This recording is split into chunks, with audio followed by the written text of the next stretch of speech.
Hello दोस्तों, मैं ऋषु कुमार आपका स्वागत करता हूं देहाती इंस्टीट्यूट में। आज का टॉपिक दोस्तों रहेगा हमारा फिजिक्स का। जितने भी most important questions previous year किसी न किसी परीक्षा में आए हुए हैं तो इन्हीं क्वेश्चनों का करेंगे पोस्टमार्टम।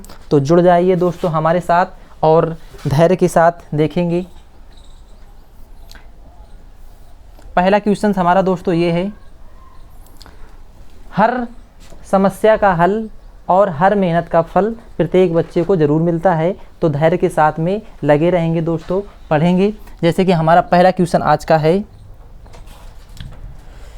लिखा है जैसे यहाँ पे, प्रति एकांक क्षेत्रफल पर लगाए गए बल को क्या कहते हैं। प्रति एकांक क्षेत्रफल पर लगाए गए बल को क्या कहते हैं।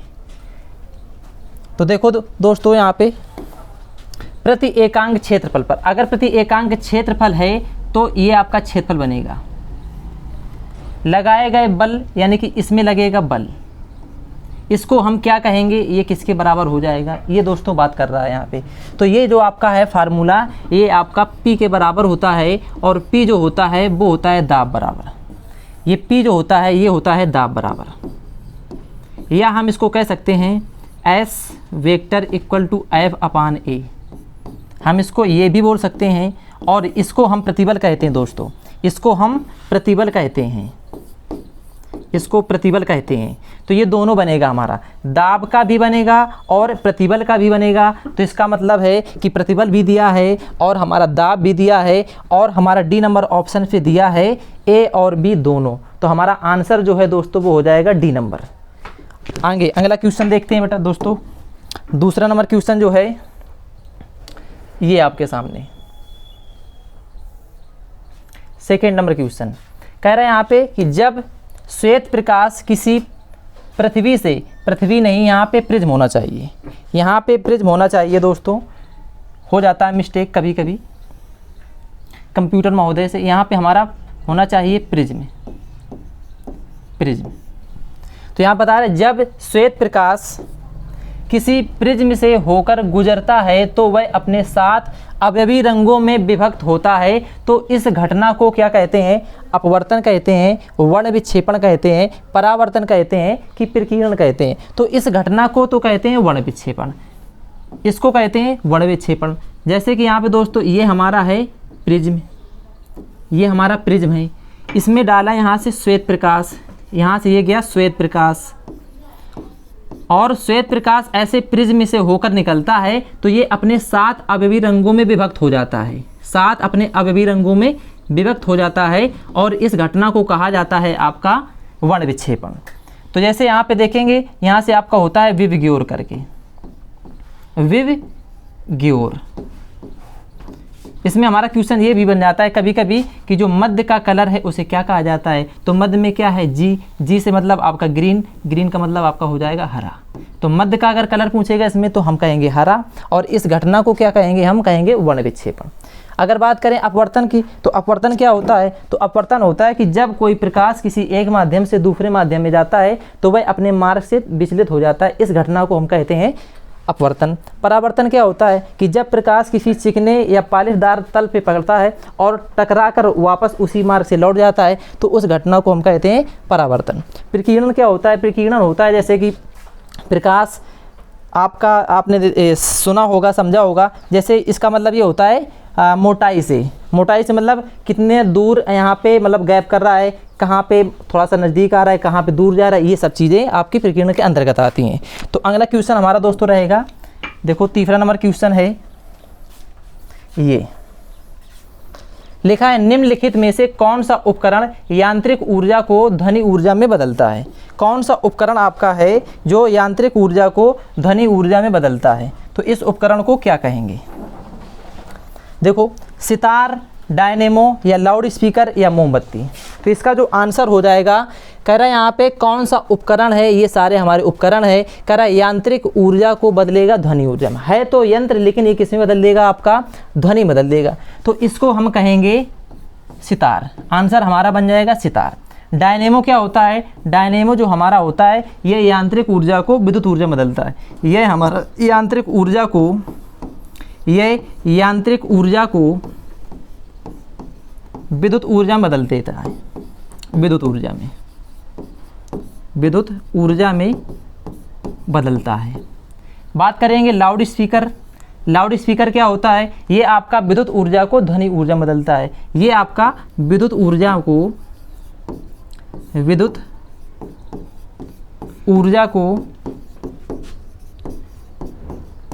ध्वनि ऊर्जा में बदलता है, ध्वनि ऊर्जा में बदल देता है। अगर हम बात करेंगे कि जो मोमबत्ती है, तो मोमबत्ती में क्या होता है? रासायनिक पदार्थ होता है, तो ये बनेगा हमारा रासायनिक ऊर्जा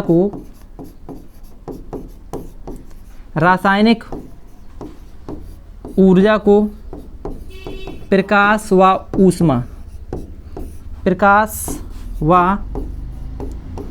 ऊष्मा में बदलता है, ऊष्मा में बदलता है। तो ये चारों पोस्टमार्टम हो जाएंगे हमारे ऑप्शन के। अगला क्वेश्चन हमारा रहेगा,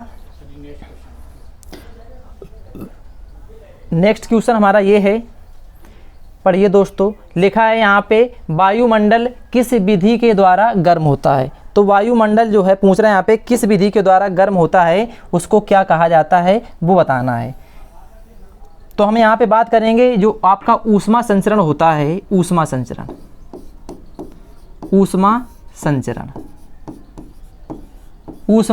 की 3 विधियाँ होती हैं। ऊष्मा संचरण की विधियाँ होती हैं 3। नंबर पहला होता है आपका चालन, नंबर दूसरा होता है आपका संवहन, नंबर दूसरा होता है संवहन, और नंबर तीसरा होता है आपका विकिरण। नंबर तीसरा आपका होता है विकिरण। ऊष्मा संचरण की 3 विधियाँ होती हैं। एक आपका है चालन, दूसरा नंबर आपका संवहन है, और एक है विकिरण। तो जो हमारा वायुमंडल होता है, तो ये आपका संवहन विधि के द्वारा गर्म होता है। संवहन विधि के द्वारा हमारा वायुमंडल गर्म होता है। चालन क्या होता है? ये चालन जो है ये ठोसों में ऊष्मा का जो संचरण होता है, ठोसों में ऊष्मा का संचरण, ठोसों में ऊष्मा का संचरण,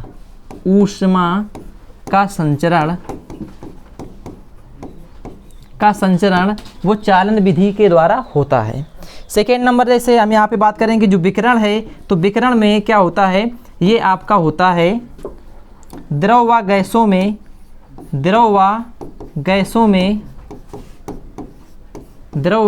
में ऊष्मा का संचरण,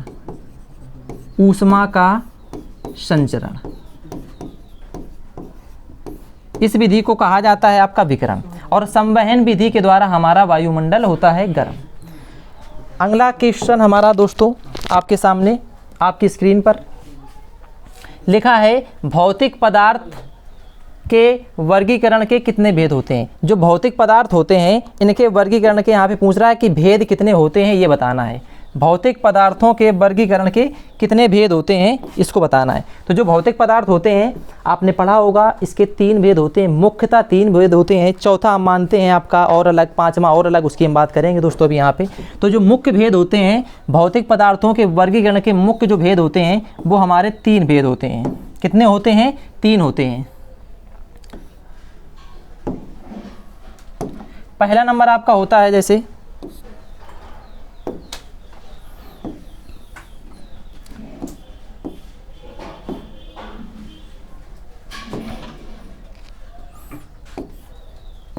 पहला नंबर आपका होता है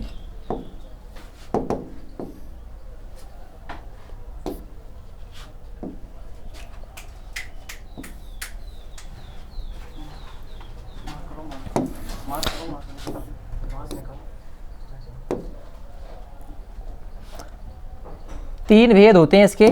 पहला नंबर क्या होता है? ठोस होता है, दूसरा हमारा द्रव होता है, और हमारा एक होता है गैस। मुख्य इसके ना 3 भेद होते हैं। मुख्य इसके भेद होते हैं 3, ठोस, द्रव और गैस। जो मुख्य भेद हैं वो हमारे 3 हैं, 1, 2 और 3। ठोस, द्रव और गैस। तो हम इसका आंसर कर देंगे टिक 3 में। लेकिन जो पदार्थ की चौथी अवस्था बताई गई है उसको कहते हैं प्लाज्मा, उसको कहते हैं प्लाज्मा। और 5वीं जो आपकी अवस्था है वो बोस आइंस्टीन कंडेंसेट है, वो बोस आइंस्टीन कंडेंसेट। ये 5 अवस्थाएं हैं, लेकिन मुख्य में लगाएंगे हम 3 पे।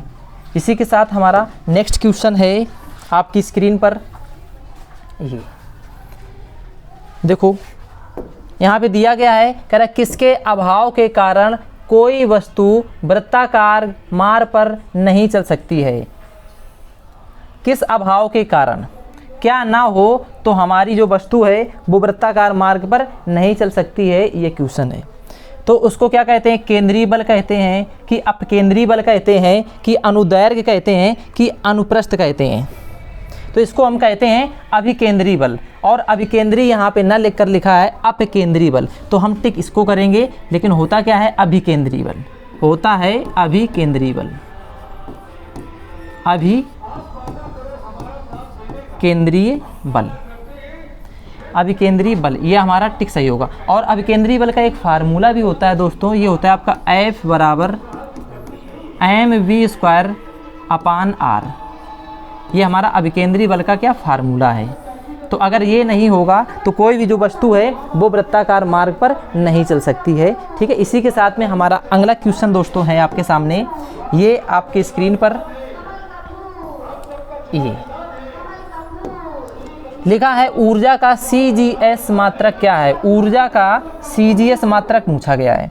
वैसे जो ऊर्जा है, तो ऊर्जा की हम बात करें तो ऊर्जा किसे कहेंगे, ऊर्जा की डेफिनेशन होती है कार्य करने की क्षमता को ऊर्जा कहते हैं। किसको, कार्य करने की क्षमता को क्या कहते हैं, ऊर्जा कहते हैं। और इसका जो ऊर्जा का मात्रक होता है, इसका मात्रक होता है जूल, इसका मात्रक होता है जूल दोस्तों। लेकिन यहाँ पे बात कर रहा है CGS की, बात कर रहा है यहाँ पे CGS मात्रक। CGS मात्रक इसका होता है अर्घ, क्या होता है, अर्घ होता है दोस्तों। तो इसका आंसर क्या आ जाएगा, हमारा अर्घ आ जाएगा। तो हम यहाँ से बात करेंगे कि जो 1 जूल होता है, 1 जूल में कितने अर्घ होते हैं, तो 1 जूल में 10⁻7 अर्घ होते हैं, 10⁻7 अर्घ होते हैं। अगर यहाँ से कभी कभी क्वेश्चन पूछ ले कि एक अर्घ में कितने जूल होंगे, एक अर्घ में कितने जूल होंगे, तो ये बन जाएगा आपका, देखो ये चीज़ आएगी बटे में, तो आपका पावर प्लस में, ऊपर जाएगा तो इसकी घात माइनस में, यानी कि कह दोगे आप 10⁻7 जूल होता है।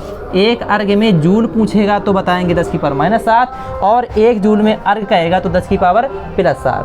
इसी के साथ में हमारा नेक्स्ट क्वेश्चन है दोस्तों आपकी स्क्रीन पर, ये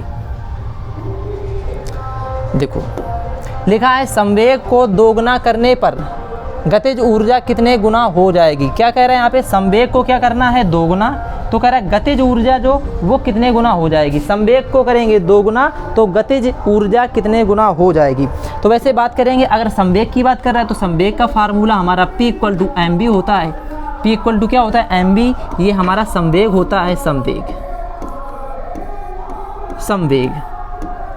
इसके बाद में यहाँ पे कह रहा है कि जो गतिज ऊर्जा है वो कितने गुना हो जाएगी। इसका आंसर है 2 गुना, 3 गुना, 4 गुना, 5 गुना। अगर यहाँ पे हम संवेग को 2 गुना करते हैं तो जो गतिज ऊर्जा है वो 4 गुनी हो जाती है, वह 4 गुनी हो जाती है।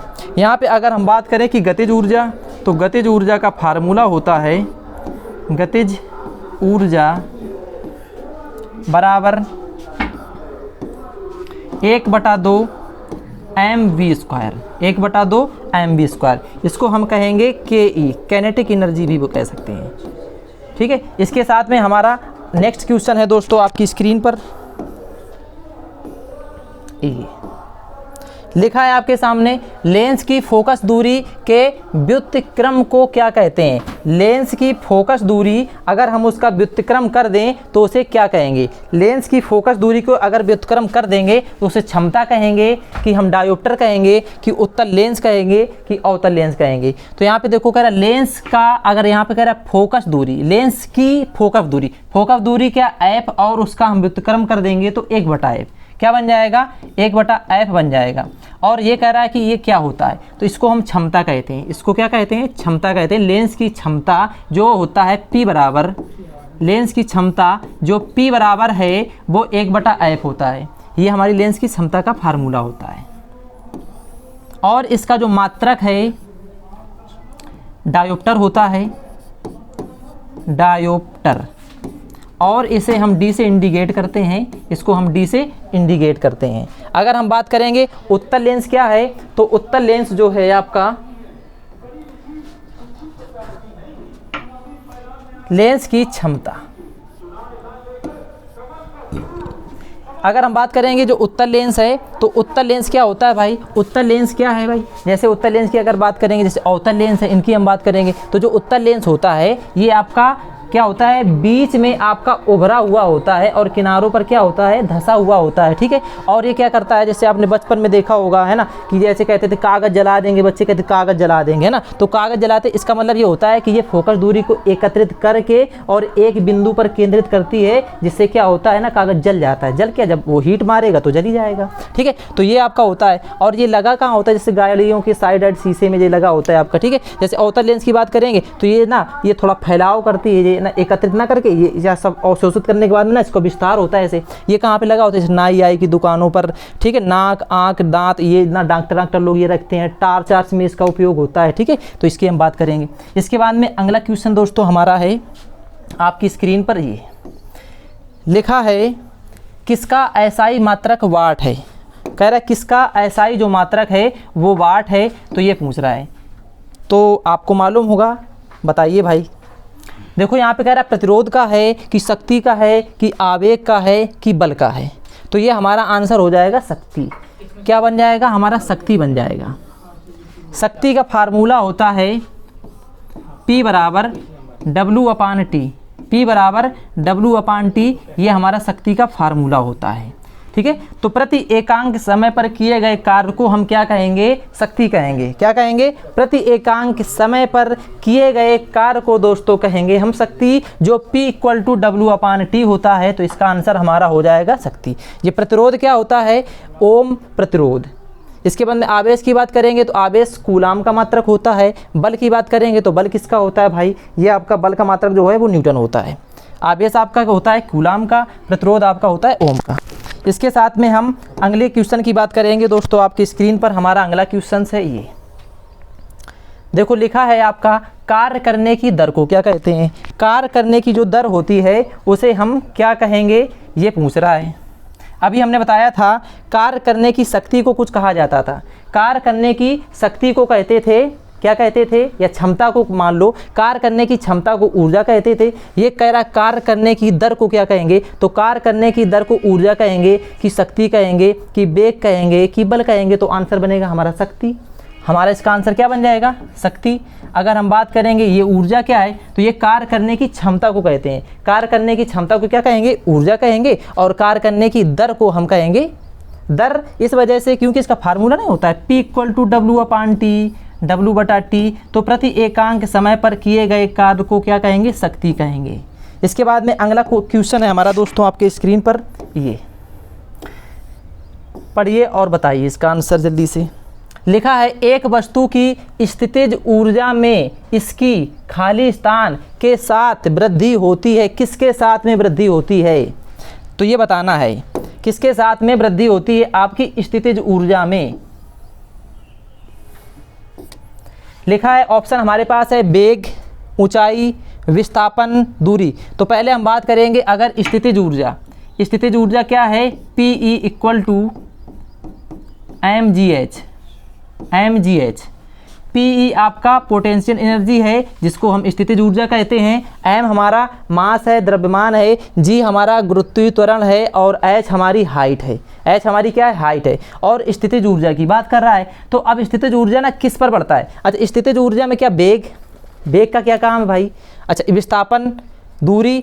आपको ये समझ लो जैसे हम यहाँ पे ये कहें कि कोई भी वस्तु आप ले खड़े हो थोड़ी ऊंचाई पर, उसको हम गिराएंगे नीचे, या हम खड़े हो जाएं थोड़ा सा 2-3 मंजिल, वहाँ पे अगर हम कोई चीज़ वहाँ पे नीचे फेंकेंगे तो किस पर ज़्यादा प्रभाव पड़ेगा, मीन्स वो क्षति जो है ना ऊपर वाले से ज़्यादा हो जाएगी कि यहाँ नीचे वाले से। तो हम देखेंगे तो ऊंचाई पर, तो जो स्थितिज ऊर्जा है ना वो जो बढ़ती है वो उसके ऊंचाई पर डिपेंड करती है, उसकी हाइट पर डिपेंड करती है, उसके साथ में हमारी स्थितिज ऊर्जा में वृद्धि होती है। तो आंसर हमारा हो जाएगा ऊँचाई वाला, ठीक है दोस्तों। इसके बाद में हमारा नेक्स्ट क्वेश्चन आपकी स्क्रीन पर लिखा है 10 किलोग्राम वजन वाले सूटकेस को उठाकर प्लेटफार्म पर खड़े यात्री द्वारा किया गया कार्य बताना है। भाई साहब यहाँ पे खड़े हैं हमारे प्लेटफार्म पर, सूट केस लिए, जो भी है, ठीक है। देखो लिखा है यहाँ पे, क्या उनके द्वारा कार्य किया जाएगा। 100 जूल का काम होगा कि हमारा 98 जूल का होगा कि 980 जूल का कि 0 जूल का, ये काम क्या होगा, इसकी हम बात करेंगे। देखो कार्य जब भी होता है, कार्य जब हमारा सही माना जाएगा या जब काम हमारा सही होगा, जब हम किसी वस्तु में बल लगाएं और वह वस्तु बल के ही दिशा में विस्थापित हो जाए तो वहाँ पे कार्य होगा। अगर हमारी वस्तु विस्थापित नहीं हो रही है तो हम 2-3 घंटे खड़े रहें तो हमारा कोई वहाँ पे कार्य ही नहीं होगा। वो सूटकेस लिए 10 किलोग्राम का, 20 किलोग्राम का लिए खड़े रहें, उससे कोई मतलब नहीं है। कुछ किया क्या, वस्तु में कोई वो हुआ क्या, वो खड़े ला दे से, है ना, उससे कोई फर्क नहीं पड़ता है। तो हमारा यहाँ पे ना कोई कार्य नहीं होगा, इसका आंसर हमारा हो जाएगा 0 जूल। उनके द्वारा कोई काम नहीं किया गया, थक गए, ठीक है, लिए थक गए लेकिन हुआ नहीं काम कुछ। अगला क्वेश्चन हमारा है आपके स्क्रीन पर दोस्तों, ये लिखा है सोडियम परावर्तक लैंप। सोडियम परावर्तक जो लैंप है, लेप लिख दिया है दोस्तों, यहाँ पे लैंप होना चाहिए, में किस दर्पण का प्रयोग होता है, उत्तल का, अवतल का, बेलनाकार या समतल दर्पण का। तो जो सोडियम परावर्तक लैंप होते हैं उस पे प्रयोग होता है हमारा उत्तल दर्पण का। किसका होगा, उत्तल दर्पण का। उत्तल दर्पण बताया था, जो बीच में आपका उभरा हुआ और किनारों पर धंसा हुआ होता है, जो रोशनी को या हम कहेंगे जो आपकी किरणों को अवशोषित करके किसी एक बिंदु पर केंद्रित करता है, ऐसा काम करने वाला जो दर्पण है उसको हम कहेंगे उत्तल दर्पण। और उत्तल दर्पण की फोकस दूरी हमेशा धनात्मक होती है और अवतल दर्पण की फोकस दूरी क्या होती है, ऋणात्मक होती है। इसके साथ में हमारा नेक्स्ट क्वेश्चन आपकी स्क्रीन पर लिखा है, किसी चालक में विद्युत आवेश के प्रवाह की दर को कहते हैं, क्या कहते हैं ये बताना है।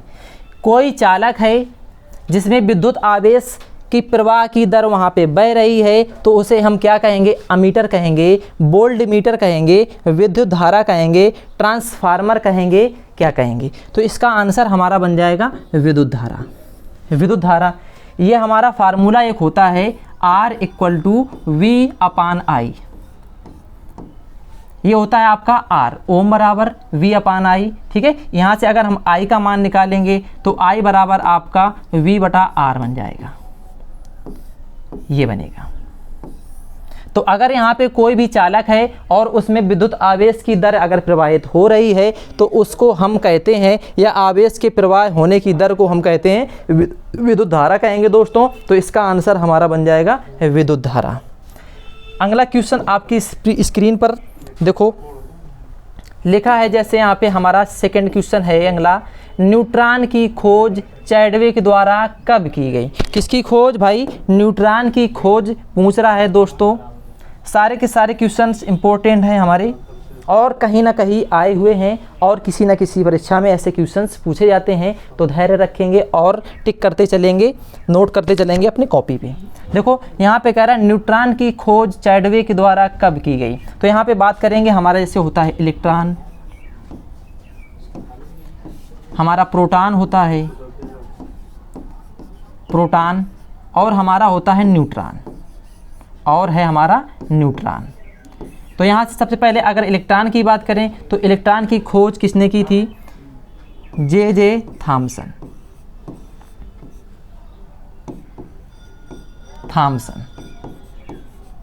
कब की थी, 1897 में, 1897 में। अगर हम बात करेंगे प्रोटॉन की तो प्रोटॉन की खोज की थी रदरफोर्ड ने। रदरफोर्ड ने कब की थी, ये किया था आपका 1921 में। 22 मिल जाए अलग बात है, मिलता नहीं वैसे, और अगर मिल भी जाए तो प्रोटॉन की खोज इन्होंने 21 में की थी और 22 में इनका पुरस्कार से सम्मानित किया गया था, तो मिल भी सकता है दोस्तों यहाँ पे, तो फिर 21 नहीं होगा। न्यूट्रॉन की खोज क्या है, न्यूट्रॉन की खोज तो यहाँ पे लिखा है चैडविक द्वारा। किसके द्वारा भाई, चैडविक द्वारा। चैडविक द्वारा कब किया गया, 1932 में। 1932 में। तो हमारे तीनों आंसर, तो इसका हमारा आंसर बन जाएगा न्यूट्रॉन की खोज चैडविक ने कब की, तो 1897, 1932, 1919। तो आंसर हमारा हो जाएगा 1932। अगला क्वेश्चन हमारा आपकी स्क्रीन पर है दोस्तों। लिखा है E बराबर mc² के लिए आइंस्टीन, अल्बर्ट आइंस्टीन को किस वर्ष नोबेल पुरस्कार से सम्मानित किया गया था? E बराबर आपका mc², इसको द्रव्यमान ऊर्जा समीकरण भी कहा जाता है। इसको क्या कहते हैं? द्रव्यमान ऊर्जा समीकरण कहते हैं। ये आपका जो है समीकरण, इसको कहते हैं द्रव्यमान ऊर्जा समीकरण। इसको कहते हैं द्रव्यमान ऊर्जा समीकरण। ये समीकरण हमारा अल्बर्ट आइंस्टीन के द्वारा 1905 में इसकी खोज की गई थी। खोज अगर कब की गई थी पूछे तो खोज जो हुई थी वो 1905 में, खोज की गई थी 1905 में। और इसके लिए इनको जो नोबेल पुरस्कार है वो सम्मान इनको मिला था 1921 में। वह सम्मान इनको मिला था 1921 में। इसी के साथ में अगला क्वेश्चन आपकी स्क्रीन पर लिखा है, सबसे अधिक आयनन क्षमता वाली किरण को क्या कहते हैं? सबसे अधिक आयनन क्षमता वाली किरण को क्या कहा जाता है? सबसे अधिक आयनन क्षमता वाली किरण को क्या कहा जाता है? ये क्वेश्चन है, ये पूछा गया है। तो देखो क्या कहेंगे दोस्तों, ऑप्शन पे हमारा अल्फ़ा किरण है, बीटा किरण है, गामा है, ए व सी यानी कि अल्फ़ा और गामा दोनों दे रहा है। तो इसको क्या कहेंगे? सबसे अधिक जो आयनन क्षमता वाली किरण होती है ये हमारी अल्फ़ा किरण होती है। क्या होती है? अल्फ़ा किरण होती है। और अगर वेधन क्षमता की बात करता है तो सबसे अधिक वेधन क्षमता वाली जो आपकी किरण है उसको गामा किरण कहेंगे। इसकी वेधन क्षमता ज़्यादा होती है, वेधन क्षमता।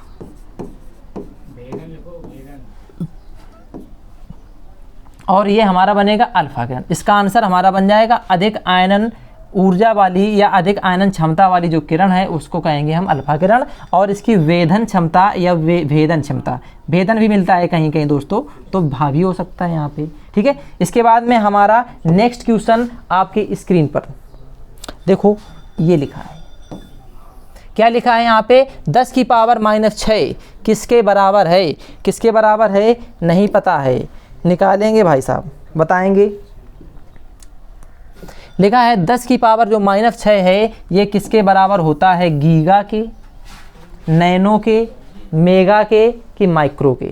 जो 10 की पावर -6 है इसको हम कहते हैं माइक्रो। 10 की पावर 6 को क्या कहते हैं हम? माइक्रो कहते हैं 10 की पावर -6 को। मेगा और नैनो, जो माइक्रो है वो किसके विपरीत होता है? मेगा के या गीगा के? तो ये आपका है मेगा के विपरीत होता है, तो ये बन जाएगा 10 की पावर +6।